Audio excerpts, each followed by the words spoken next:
Doctor আপা, আমি খুব কনফিউজড। আমার প্রেগন্যান্সি অ্যাপ বলছে আজ আমার গর্ভাবস্থার প্রথম সপ্তাহের চতুর্থ দিন, কিন্তু আমার তো পিরিয়ড চলছে। তার মানে কি এই মাসে আমাদের কনসিভ করার কোনো চান্স নেই? আমরা কি ভুল হিসেব করছি? ম্যাডাম, ইন্টারনেটে দেখলাম প্রথম সপ্তাহে নাকি আসলে পেটে কোনো বাচ্চাই থাকে না। তাহলে পিরিয়ড চলাকালীন সময়টাকে কেন প্রেগন্যান্সি বলা হচ্ছে? এটা কি কোনো ভুল পদ্ধতি? একদমই না রাহুল। মমিতা, ঘাবড়াবেন না। চিকিৎসা বিজ্ঞানে আমরা এটাকে বলি জেস্টেশনাল পিরিয়ড। আসলে আপনার শরীর এখন একটি জাদুর ঘরের মতো প্রস্তুতি নিচ্ছে অনাগত অতিথির জন্য। পিরিয়ড চলাকালীন আপনার জরায়ু নিজেকে পরিষ্কার করছে, যাতে নতুন ভ্রূণের জন্য একদম ফ্রেশ পরিবেশ তৈরি হয়। তার মানে পিরিয়ড হওয়াটাই আসলে মা হওয়ার প্রথম ধাপ? ঠিক তাই।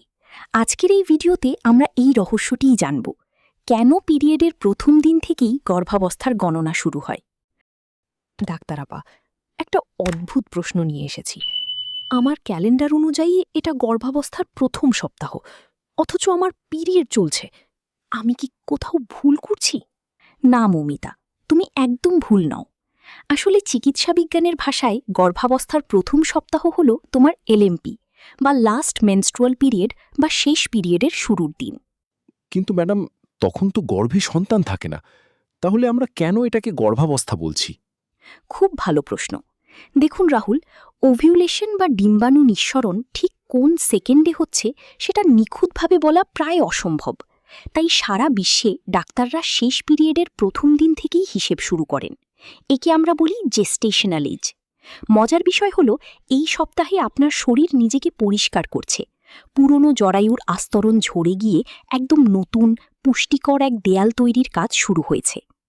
ও, তার মানে আমার শরীর এখন আসলে একটা জাদুর ঘর পরিষ্কার করছে, যাতে আগামী সপ্তাহে অতিথি আসতে পারে।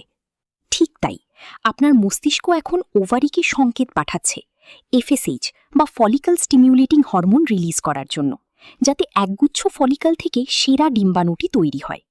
এই সপ্তাহটি হল ফাউন্ডেশন বা ভিত্তি তৈরির সপ্তাহ। কিন্তু ডাক্তার আপা, আমার কেন জানি খুব মেজাজ খারাপ থাকছে, খুব ক্লান্তি লাগছে, আর রাহুল কোনো কথা বললেই আমার বিরক্তি লাগছে। এটা কি পিরিয়ডের জন্য, নাকি অন্য কিছু? এটা খুবই স্বাভাবিক। এই সময় ইস্ট্রোজেন এবং প্রোজেস্টেরন হরমোনের পরিবর্তন ঘটে। তার উপর আপনি মা হওয়ার জন্য মানসিকভাবে কিছুটা উদ্বিগ্ন। এই অ্যাংজাইটি আর হরমোনের খেলা মিলেই আপনার মুড সুইং হচ্ছে। ডাক্তারাপা, আমি ওকে কিভাবে সাহায্য করতে পারি? ও যখন খিটখিট করে আমি একটু ঘাবড়ে যাই। রাহুল, এই সময়ে ওর সবচেয়ে বড় ওষুধ হল আপনার ধৈর্য। ওকে বুঝতে দিন যে আপনি ওর পাশে আছেন। ওকে ভালো ভালো গান শোনান, একসাথে হাঁটতে যান। মনে রাখবেন, গর্ভাবস্থার যাত্রাটা কিন্তু কেবল মায়ের একার নয়, বাবারও সমান অংশগ্রহণ জরুরি। খাবারের ব্যাপারে কি কোনো বিশেষ নিয়ম আছে? এই সপ্তাহ থেকেই কি ডায়েট চার্ট ফলো করতে হবে?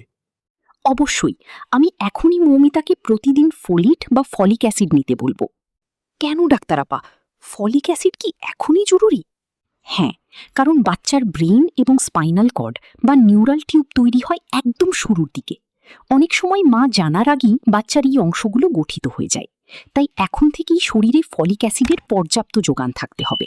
সাথে প্রচুর আয়রন সমৃদ্ধ খাবার, যেমন পালং শাক, ডাল, ডিম এবং টক ফল খেতে হবে। আর কোনো বিশেষ সতর্কতা?